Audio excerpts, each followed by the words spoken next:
నమస్తే. ఈరోజు మన స్టూడియోలో ప్రముఖ ఆధ్యాత్మికవేత్త, ఆస్ట్రాలజర్ బ్రహ్మశ్రీ సుభాష్ శర్మ గారు ఉన్నారు. గురుగారితో మాట్లాడేద్దాం. నమస్కారం గురుగారు. శ్రీమాత్రేనమండి. గురుగారు, ఆషాఢ మాసం, జూలై మాసం కర్కాటక రాశి వారి పరిస్థితి ఏ విధంగా ఉండబోతుంది? ఎలాంటి పరిస్థితులు ఎదురవుతాయి? ఎలాంటి జాగ్రత్తలు తీసుకోవాలి? తప్పకుండా తెలియజేస్తానండి. ముందుగా ప్రేక్షకులందరికీ శ్రీమాత్రే నమః, శ్రీ గురుభ్యో నమః. నమో దేవ్యై మహాదేవ్యై శివాయై సతతం నమః. నమ ప్రకృత్యై భద్రాయై నిహతాం ప్రణతాస్మిత. కర్కాటక రాశివారు. కర్కాటక రాశి వారికి అధిపతి నాగదేవత, నాగేంద్రుడు. వీళ్ళ యొక్క జీవితం ఎలా ఉంటుంది అని అంటే కనుక సవ్యంగా ఏది ఉండదు. అన్నీ ఒడిదుడుకులే, అన్నీ ఇబ్బందులే. ఈ కర్కాటక రాశి వారికి అధిపతి కూడా చంద్రుడు అవుతూ ఉంటాడు, రాష్ట్రాధిపతి. కనుక వీళ్ళ జీవితంలో ఎలా ఉంటుంది అంటే కనుక వీళ్ళ యొక్క స్వభావం సున్నితంగా ఉంటూ ఉంటుంది. ప్రతి ఒక్క అంశం సున్నితంగా ఉంటుంది. అలాగే కర్కాటక రాశిలో పుట్టినటువంటి వాళ్ళు తల్లి చాటు బిడ్డలు అని చెప్పుకోవచ్చు. ఎక్కువగా ఏ కష్టమైనా, ఏ నష్టమైనా, సుఖమైనా, దుఃఖమైనా తల్లితోనే ఎక్కువగా షేర్ చేసుకునేటటువంటి వాళ్ళు ఈ యొక్క కర్కాటక రాశి వారు ఒకరు అని చెప్పుకోవచ్చు. అలాగే కర్కాటక రాశిలో ఎవరైతే జన్మించినటువంటి వాళ్ళు ఉంటారో వాళ్ళు చాలా అందంగా ఉంటూ ఉంటారు. అంటే చూడ్డానికి ఆకర్షణీయంగా ఉంటారు. స్త్రీలైనా సరే, పురుషులైనా సరే. పురుషులలో కూడా ఆకర్షణీయతత్వం కలిగినటువంటి వాళ్ళు కర్కాటక రాశి వారు ఎక్కువగా ఉంటూ ఉంటారు. అలాగే ఈ కర్కాటక రాశి జాతకంలో పుట్టినటువంటి వారికి ప్రేమ, అభిమానాలు చాలా ఎక్కువగా ఉంటూ ఉంటాయి. ఎవరైనా తిడదామన్నా, లేదంటే ఇంకో ఏదైనా మాట అందామనుకున్నా 1కి 10 సార్లు ఆలోచించి మాటను అనేటటువంటి స్వభావం కలిగినటువంటి వారిలో ఈ కర్కాటక రాశి వారు ఒకరు అని చెప్పుకోవచ్చు. కర్కాటక రాశిలో జన్మించినటువంటి వారికి జీవితంలో 3 సమస్యలు: ఆర్థిక పరంగా, వైవాహిక జీవిత పరంగా, మూడవది హెల్త్ పరంగా. ఈ 3 హెల్త్ ప్లస్ వెల్త్ అంటే కెరియర్, ఈ 3 పరంగా కూడా ఒడిదుడుకులు ఎదుర్కొనేటటువంటి వాళ్ళు కర్కాటక రాశి వారు ఒకరు. వీళ్ళు చాలా మటుకు 10 మందికి సహాయం చేసేటటువంటి గుణం కలిగినటువంటి వారు, మంచి మర్యాదగా తెలిసినటువంటి వారు, అన్ని రకాలుగా ఒక వ్యక్తిత్వం కలిగినటువంటి వారిలో ఈ కర్కాటక రాశి వారు ఒకరు అని చెప్పవచ్చు. కానీ పూర్వజన్మ సుకృతం చేతనో, స్వయంకృత అపరాధం చేతనో వీళ్ళ జీవితంలో కొన్ని ఇలాంటి 3 సమస్యలతో నిరంతరం పోరాడుతూనే ఉంటూ ఉంటారు. ఎక్కువగా కర్కాటక రాశిలో జన్మించినటువంటి జాతకులకు భార్యతో కానీ, లేదా ఆడవాళ్లకు భర్తతో కానీ పరస్పరమైనటువంటి వైరం ఏర్పడము, పెళ్ళైనటువంటి కొద్ది రోజులకే విడిపోవడము, ఇలాంటి సమస్యలు ఎక్కువ శాతం కర్కాటక రాశి వారి యొక్క జీవితంలోనే ఎక్కువగా ఉంటూ ఉంటాయి. తల్లిదండ్రులతో సరిగ్గా పడకపోవడము, వేరే దూరంగా ఉండడము, వీళ్ళ జీవితంలో ఎలా ఉంటుందంటే కంజెస్టెడ్ అయినటువంటి జీవితం. వీళ్ళ జీవితం చాలా రహస్యంగా ఉండాలి అని దాచుకునేటటువంటి వాళ్ళు ఈ కర్కాటక రాశి వారు ఒకరు. వీళ్ళు అన్ని విషయాలు అందరితో షేర్ చేసుకోవాలి. కొంతమంది ఉంటారు ప్రతి ఒక్క చిన్న విషయం 10 మందితో షేర్ చేసుకోవాలి, నా ఫ్రెండ్స్తో షేర్ చేసుకోవాలి, నా ఫ్యామిలీతో షేర్ చేసుకోవాలి. కానీ కర్కాటక రాశి జాతకంలో పుట్టినటువంటి వారు తన పర్సనల్ విషయాలు కానీ, తన ప్రొఫెషనల్ విషయాలు కానీ ఎవరితో షేర్ చేసుకోలేరు. ఒకవేళ చేసుకుంటే ఏమైపోతుందో, ఏం అవహేళన చేస్తారో, ఏమి ఎక్కిరిస్తారో అని చెప్పేసి వాళ్ళు చాలా మట్టుకు జాగ్రత్తగా ఉంటూ ఉంటారు. జీవితంలో వీళ్ళు ఎప్పుడూ కూడా చలోక్తిగా ఉంటూ ఉంటారు. చలోక్తి అని అంటే కనుక ఎప్పుడు నవ్వుతూ ఉంటూ ఉంటారు, ఎదుటి వారిని ఆకర్షించేటటువంటి విధంగా ఉంటారు. పనిలో మాత్రము శ్రద్ధ కలిగినటువంటి వాళ్ళు కర్కాటక రాశి వారు ఒకరు. ఏ పనినైనా కూడా అవలీలగా చేసేటటువంటి వారు. సాఫ్ట్వేర్ రంగంలో కావచ్చు, ప్రభుత్వ రంగంలో కావచ్చు, ప్రైవేట్ రంగంలో కావచ్చు, ఏ రంగంలో ఉన్న వారైనా సరే వీళ్ళు పని అనేటటువంటిది ఒప్పుకుంటే తప్పకుండా దానికి న్యాయం చేసేటటువంటి వారిలో ఈ కర్కాటక రాశి వారు ఒకరు. మ్యాక్సిమం కర్కాటక రాశిలో పుట్టినటువంటి జాతకులకు 99% తప్పకుండా ప్రేమ పెళ్ళిళ్ళు అవుతాయి. 100%, 99.9% ప్రేమ వివాహాలే అవుతాయి.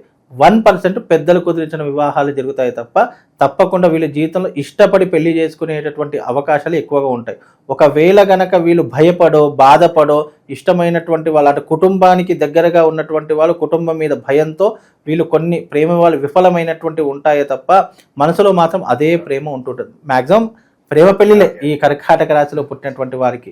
కాబట్టి ఈ రకమైనటువంటి వ్యవహారం వీళ్ళ జీవితంలో ఉంటుంది.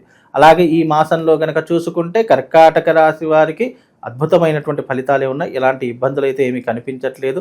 ఈ మాసంలో కర్కాటక రాశి వారికి శుభ ఫలితాలు, అదృష్ట యోగాలు కలుగుతూ ఉన్నాయి. అలాగే వీళ్ళ జీవితంలో ఉన్నటువంటి ఇప్పుడున్నటువంటి ప్రజెంట్ పొజిషన్లో వీళ్ళకు మంచి అదృష్ట యోగంతో పాటు ఇంటి యందు శుభకార్యాలు చేయడము, లేదా ఇతరుల శుభకార్యాల్లో పాలు పంచుకోవడము, విందులు వినోదాల్లో ఎక్కువగా పాలు పంచుకోవడము, అలాంటివి వీళ్ళ జాతకంలో జరుగుతాయి. ఈ యొక్క కర్కాటక రాశిలో జన్మించినటువంటి వారికి ప్రతి ఒక్కరికి ఆశ్లేష నక్షత్రం అవుతుంది. కాబట్టి ఆశ్లేష నక్షత్రం కర్కాటక రాశి అయి ఉంటే గనక మీ జీవితంలో తప్పకుండా ఆశ్లేష బలి ప్రదానాన్ని చేయించుకోండి. తద్వారా మీ జీవితంలో ఉన్నటువంటి ఒడిదుడుకులన్నీ దూరమైపోతాయి. మీ జీవితంలో ఉన్నటువంటి వైవాహిక పరంగా, వృత్తిపరంగా, వ్యాపార పరంగా, రాజకీయ పరంగా, సినిమా రంగం పరంగా అన్ని రకాలైన ఇబ్బందుల నుంచి మీరు బయటపడడానికి ఈ ఆశ్లేష బలి ప్రధానం తప్పకుండా.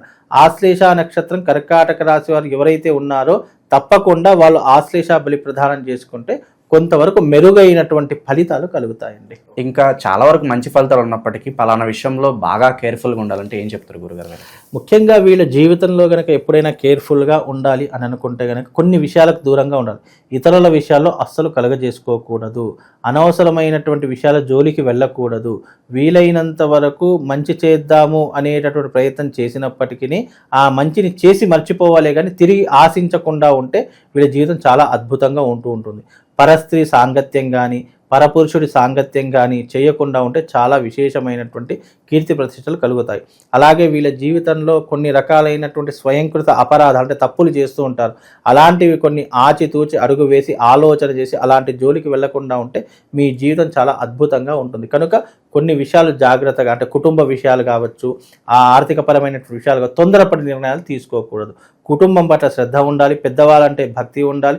వీలైనంత పెద్దవాళ్ళ యొక్క మాటలను అనుసరించేటటువంటి విధంగా ఉంటే వీళ్ళ జీవితం చాలా అద్భుతంగా ఉంటుంది. ప్రస్తుతం ఉన్న పరిస్థితుల్లో గురుగారు ఇన్వెస్ట్మెంట్స్ పెట్టవచ్చు అంటారా? వీళ్ళు ఇప్పుడున్నటువంటి ప్రస్తుత కాలంలో ఇన్వెస్ట్మెంట్ పెట్టవచ్చు. మంచి రంగంలో అదిగా ఒకటికి 10 సార్లు ఆలోచన చేసి పెద్దవాళ్ళ సలహాలు, సూచనలు, నిర్ణయాలు తీసుకొని ఇన్వెస్ట్మెంట్ పెట్టే ప్రయత్నం చేయండి. వీళ్ళకి ఎక్కువగా బయట నుంచి సహాయ సహకారాలు ఏమి దొరకవు. అలాగే వీళ్ళకు ఎవరైనా సహాయం చేద్దామన్నా కూడా ముందుకు రారు. వీళ్ళ తెలివితేటలు బాగా ఉంటాయి. తెలివితేటలు కలిగినటువంటి వారిలో ఈ కర్కాటక రాశి వారు ఒకరు అని చెప్పుకోవచ్చు. కాకపోతే ఏంటంటే వీళ్ళ తెలివితేటలు ఎదుటి వారికి ఉపయోగపడతాయి తప్ప వీళ్ళ జీవితంలో ఉపయోగపడవు.